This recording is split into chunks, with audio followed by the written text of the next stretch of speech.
अंत भला तो सब भला। रोली की शादी उसके माँ बाप एक आलसी लड़के से करा देते हैं।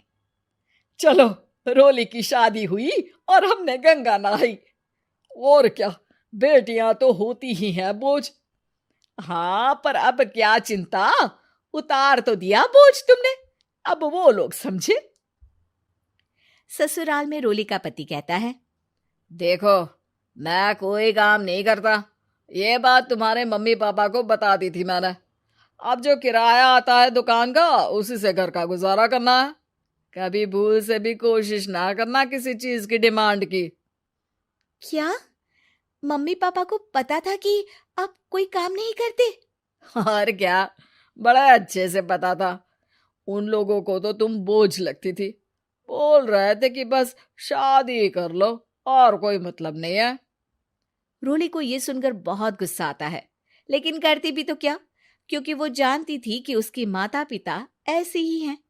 जैसे तैसे रोली दिन काट रही थी। रोली को एक प्यारी सी बेटी होती है। धीरे धीरे वो बड़ी होती है और उसके साथ उसकी जरूरतें भी बढ़ती जाती हैं। सुनिए जी, अब तो सिमी बड़ी हो रही है, उसका स्कूल में दाखिला कराना है। मैंने अब तक तो जैसे तैसे समय काट लिया, लेकिन मैं बच्ची की परवरिश में कोई कमी नहीं रखूंगी। अरे क्या है यार, अब तो लगता है कोई ना कोई काम ढूंढना ही पड़ेगा। अब पति रोज काम की तलाश में जाता और बिना किसी काम के वापस आ जाता। रोली समझ जाती है कि पति के अंदर अब काम करने की क्षमता नहीं है। वो बेटी को उच्च शिक्षा देने के लिए कुछ करना चाहती थी, लेकिन करती तो क्या करती। एक दिन रोली की सहेली कहती है, रोली, मेरी कोई औलाद नहीं है। अगर तू मेरी औलाद को जन्म दे तो मैं तुझे तेरे मुंह मांगे पैसे दूंगी। अरे, तेरी औलाद को मैं कैसे जन्म दे सकती हूँ? सरोगेसी से। बच्चा मेरा और वैभव का ही होगा, लेकिन कोख तेरी होगी। ये संभव है रोली। रोली कुछ सोचकर कहती है, मुझे मंजूर है, लेकिन मैं इसका 2 लाख रुपया लूंगी।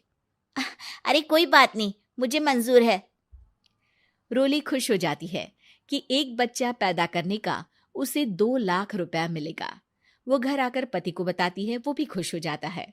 अब क्या था, डॉक्टर के पास जाकर सहेली का बच्चा रोली की कोख में पलने लगता है। मुझे 20,000 चाहिए मेरे बेटी के एडमिशन के लिए। हाँ हाँ ठीक है, मैं उसके एडमिशन से लेकर सारे खर्चे उसके अकाउंट में डाल रही हूँ। रोली की बेटी का एडमिशन हो जाता है। रोली को लगता है कि